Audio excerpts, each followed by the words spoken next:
Chapter 2 When Shadows Fall. Logan woke up in complete darkness. "Crap, I did it again," he muttered. Taking a deep breath, he focused, concentrating for a moment.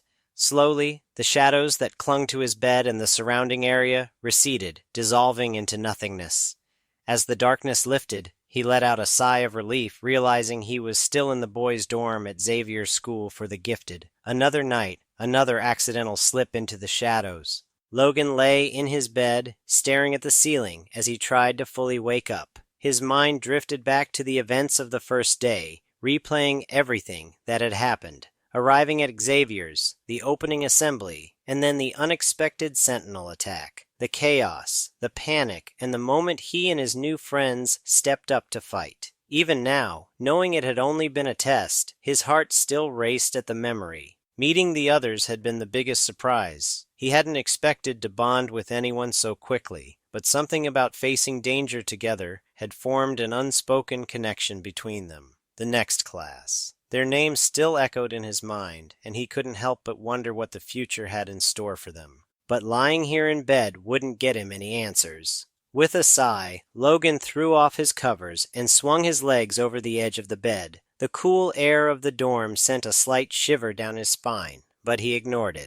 Pushing himself to his feet, he stretched briefly before heading toward the bathroom. The soft padding of his footsteps echoed in the quiet dorm, the other boys still lost in sleep. As he reached the sink, he turned on the faucet, splashing cold water on his face. The shock jolted him fully awake, chasing away the last remnants of sleep. Today was a new day, and he had a feeling it was only the beginning of what was to come.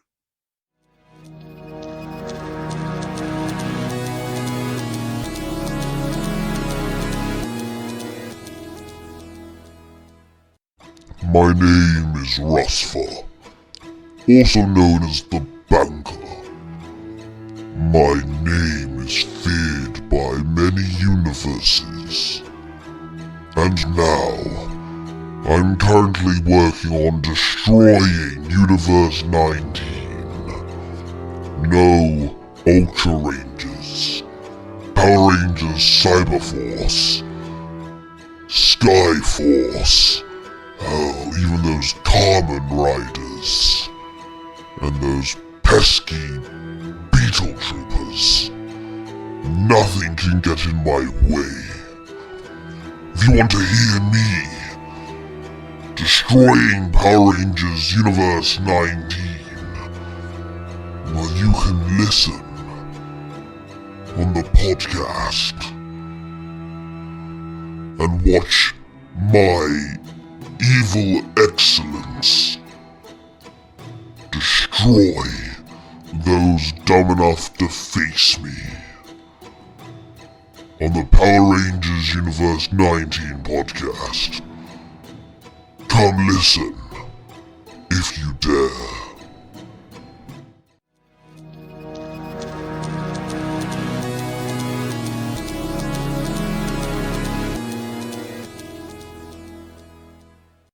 Most of the classes at Xavier's School were just like any other high school. Math, English, science, and history. Necessary, sure, but they weren't the ones Logan was looking forward to. No, the real reason he was here, the classes that actually excited him, didn't start until after 3 p.m. That was when the normal school day ended, and the real training began. Logan stood in the center of the massive training chamber known as the Danger Room. The cold steel beneath his feet hummed with energy, the vast walls shifting ever so slightly as the simulation prepared to begin. Up in the control booth, Professor X and Scott Summers, better known as Cyclops, observed from behind reinforced glass. "Okay, Logan, we're going to start you off easy," Professor X's voice echoed through the speakers. "This is just to get a baseline of what your powers can do." At his words, the empty metal chamber around Logan flickered and transformed. Buildings stretched high into the sky, the steel walls dissolving into the illusion of concrete and glass. A busy urban street materialized before him, complete with abandoned cars, flickering streetlights, and the faint neon glow of a distant skyline. The air smelled of asphalt and rain, as if a storm had just passed. At first, it was quiet. Then the simulation activated its challenge. From the alleyways, figures emerged. 3 humanoid training droids dressed like street thugs, each gripping a weapon. One held a crowbar, another a baseball bat, and the last one lifted a pistol, its synthetic eyes locking onto Logan. "Threat detected," the robotic voice of the lead droid announced, raising its weapon. Logan didn't flinch. Instead, he took a deep breath and reached out with his mind. Shadows clung to every surface around him, stretching from the alleyways, curling beneath cars, pooling under flickering streetlights. He could feel them, like an extension of his own limbs. The droid with the pistol aimed, but before it could fire, the darkness beneath it came alive. A tendril of shadow surged up, wrapping around its wrist like a vice. The gun fired, but the shot went wild, shattering a nearby storefront window. Logan smirked. This is going to be fun. With a flick of his wrist, more shadows rippled forward. The darkness twisted and surged toward the other 2 droids, slithering across the pavement like living smoke. The one with the baseball bat swung, but its attack never landed. A shadowy arm burst from the ground, grabbing its ankle and yanking it off balance. It crashed onto the pavement, the bat clattering beside it. The last droid rushed at him, crowbar raised high, but Logan reacted in an instant. He willed the shadows around him to shift, and they obeyed. His own form melted into the darkness, disappearing into the shadows of a nearby car. The droid swung at empty air. Before it could register what had happened, Logan reappeared behind it, stepping out of the darkness as if he had always been part of it. "Boo," he whispered, before launching a shadow-formed fist straight into the droid's back, sending it sprawling forward. "Impressive," Cyclops' voice crackled over the speakers. "Very tactical use of stealth."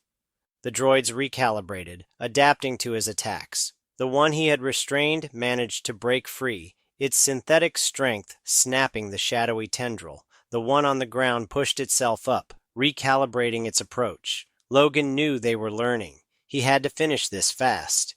He clenched his fists, and the shadows responded. This time, they rose higher, thickening and swirling around him. The streetlights above flickered as if the darkness itself was swallowing the city. Then, with a single motion, Logan thrust his hands forward, sending a wave of pure darkness surging toward the droids.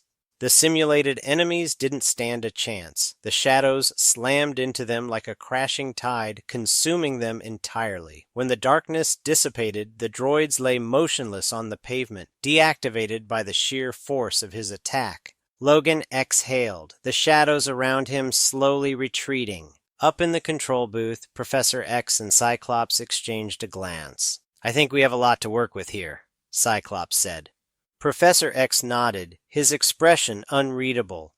Indeed, Logan has incredible potential, but control will be the key. Back in the training room, Logan rolled his shoulders and smirked. "All right," he called up to them. "That was the easy test. What's next?" "That's it for today, son. We have other students we need to test as well," Professor X said, his tone firm yet encouraging. Logan sighed, running a hand through his hair. "Oh man, what do I do now?" he muttered as he stepped out of the danger room. As he exited, he nearly bumped into CJ, who was leaning casually against the wall outside, twirling a basketball on his finger. "Well, you could go hit the books, like a good little student," CJ said with a smirk. Logan scoffed. "Yeah, and I could also shove a fork in a power outlet, but neither sounds fun." Mikhail walked by just in time to overhear. "Hey, I am the power outlet," he said, holding up a hand that sparked with electricity. "You want to test that theory?" Logan held up his hands. "Pass, not looking to become a human toaster today." CJ chuckled, tossing the basketball at Logan, who barely caught it. "Come on, dude, let's hit the rec room. Unless you're scared of getting your butt kicked in a game of one-on-one." Logan smirked, spinning the ball on his fingertips. "Oh, you are so going down, Speedy." With that, the two jogged down the hall toward the rec room, their competitive banter echoing behind them as the next student was called into the danger room.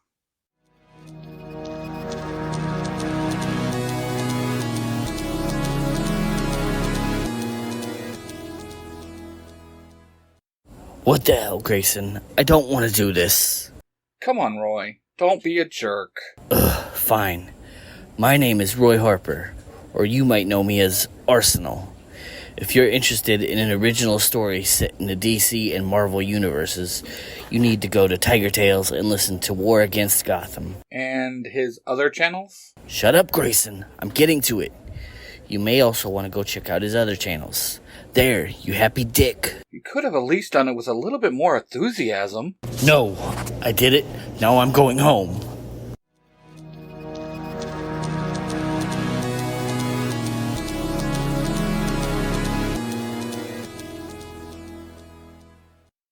The rec room buzzed with life as the next class enjoyed a well-earned break after a long day of training and classes. Video games beeped from one corner of the room, cards shuffled at a nearby table, and the scent of popcorn lingered in the air from a half-finished bag left on the couch. At the foosball table, Logan and CJ were locked in a heated match, their hands moving furiously as they spun the handles. "Oh, come on, man," Logan groaned as CJ scored another goal. "You've got speedster reflexes. This is so unfair."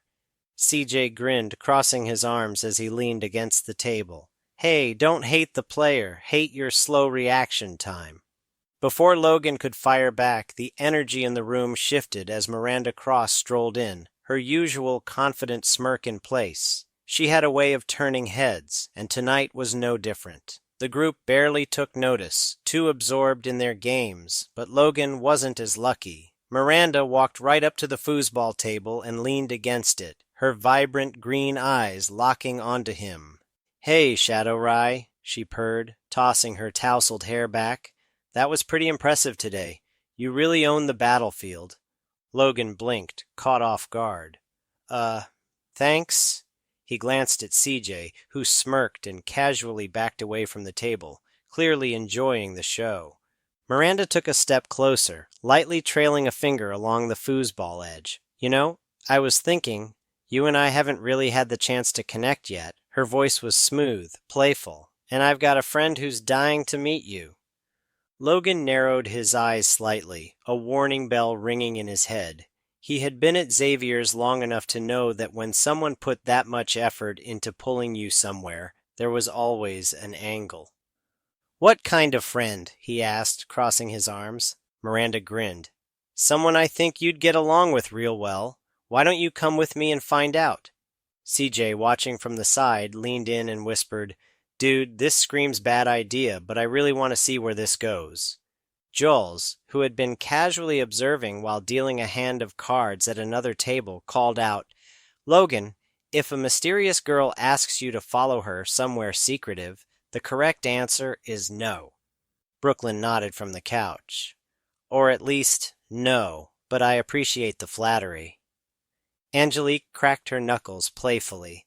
"Or, no, unless you want to go through me first." Miranda let out a small, amused laugh, unfazed by the peanut gallery. She simply tilted her head, her smirk unwavering.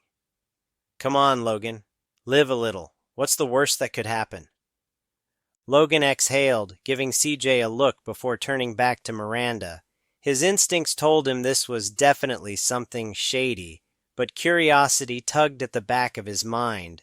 Logan hesitated, glancing between Miranda and his friends. The tension in the air was thick, and he wasn't sure if he was more intrigued or suspicious.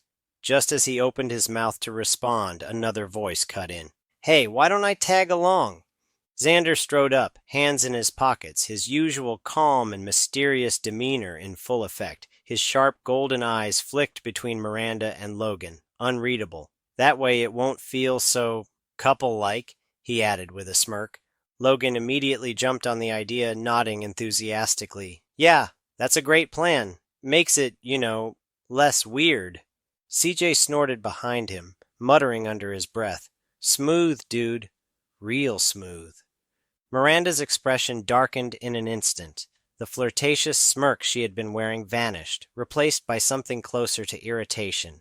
She shot Xander a sharp look, then turned back to Logan, her fingers twitching slightly. "You know what?" she said, her voice overly sweet.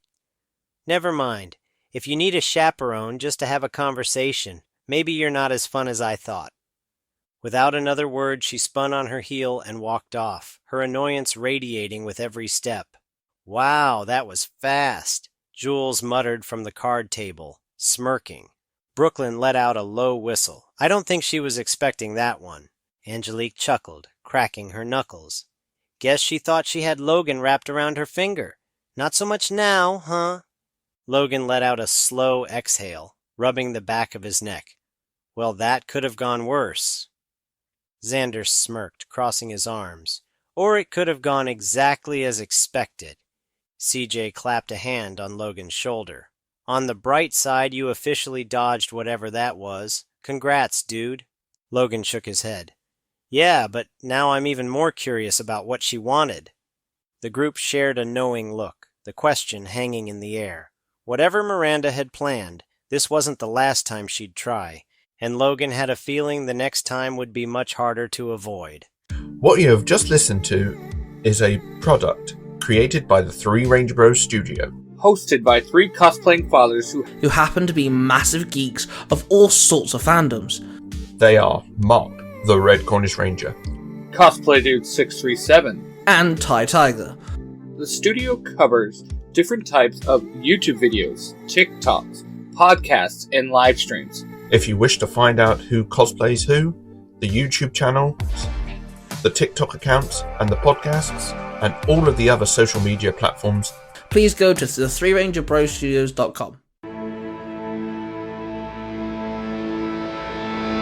Thank you for listening to that story. Remember, my fanfictions are just that, fanfictions, and are not meant to infringe on the mainstream continuity that they come from. I want to give a huge shout out to all my voice actors. Without them, I could not create such amazing content for all of you.